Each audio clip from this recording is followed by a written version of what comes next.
Welcome to the first of 3 road trips through Andorra. There are 3 routes, each one lasting 1 day, in which we will take you to some of the most interesting places in the country in the Pyrenees.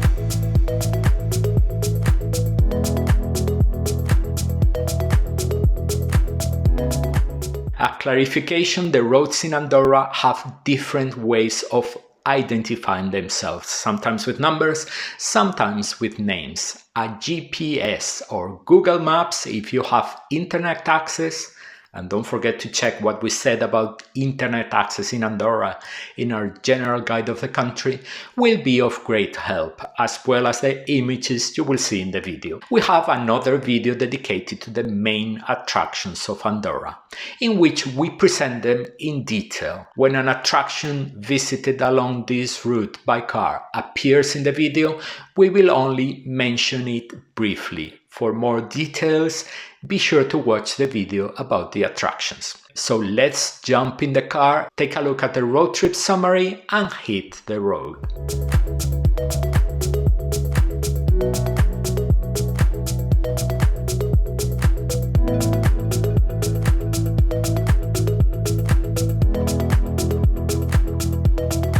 The starting point for the road trip is the town of Sant Julià de Lòria at the bottom of the valley near the border with Spain. To complete the first part of the day, when you are in Sant Julià de Lòria, you have to enter the Carretera de la Rabassa, the road of La Rabassa, which starts next to the tourist office of Sant Julià.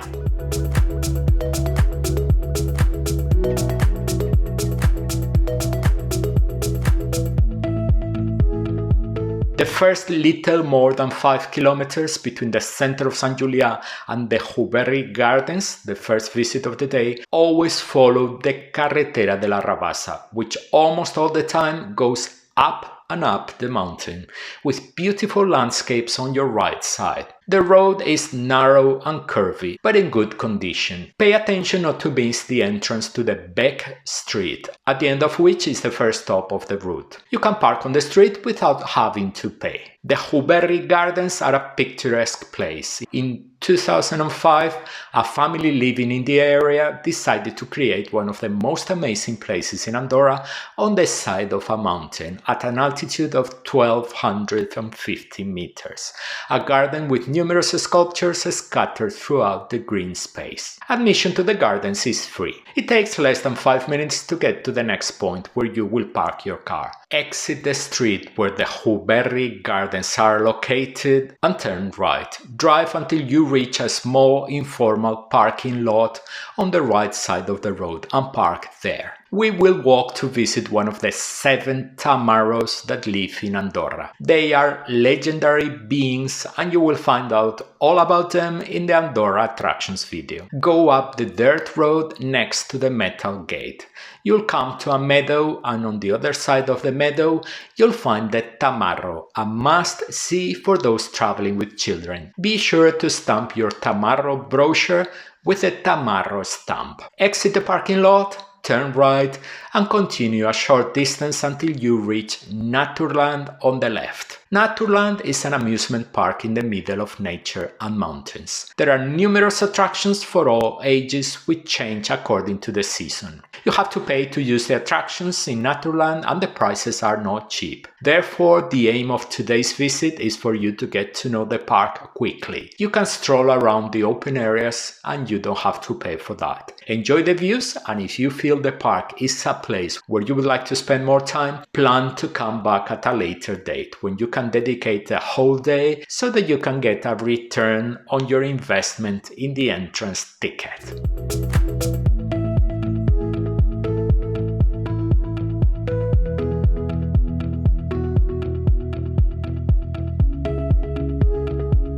Leaving Naturland, we will turn right and retrace our steps, returning along the same road to Sant Julià de Lòria. From here, we will drive up to Sant Sadurní d'Anoia. The way down to Sant Julià de Lòria is easy. When you reach the end of the road, at the tourist office of Sant Julià we saw earlier, turn right and turn right again to take the Carretera de Nagol. After 3 kilometers of steep climb, we will reach the next point of the road trip, the small church of Sant Cerni de Nagol, which is on the right. Just after the church, there is a free parking lot. Sant Cerni de Nagol is a Romanesque church from 1055, built in an extraordinary place. Romanesque is the best known artistic style in Andorra. The church is small and has mural paintings inside, as well as an interesting altarpiece. The interior of the church can be visited free of charge in July and August, but remains closed the rest of the year. Even when it is closed, it is worth climbing up to the church to contemplate the views. We now return to Sant Julià de Lòria.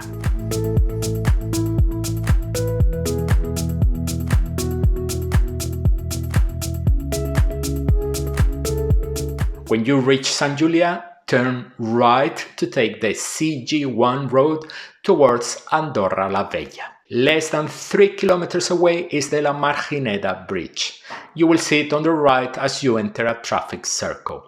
A little farther on, there is a small free parking area. The La Margineda Bridge is a beautiful example of Romanesque civil architecture in Andorra. It was built between the 13th and 15th centuries with granite, slate and travertine. It was declared a monument in 2003. Leaving the bridge parking lot, continue along the CG1. Always pay attention to the speed limit. There are many speed traps in Andorra.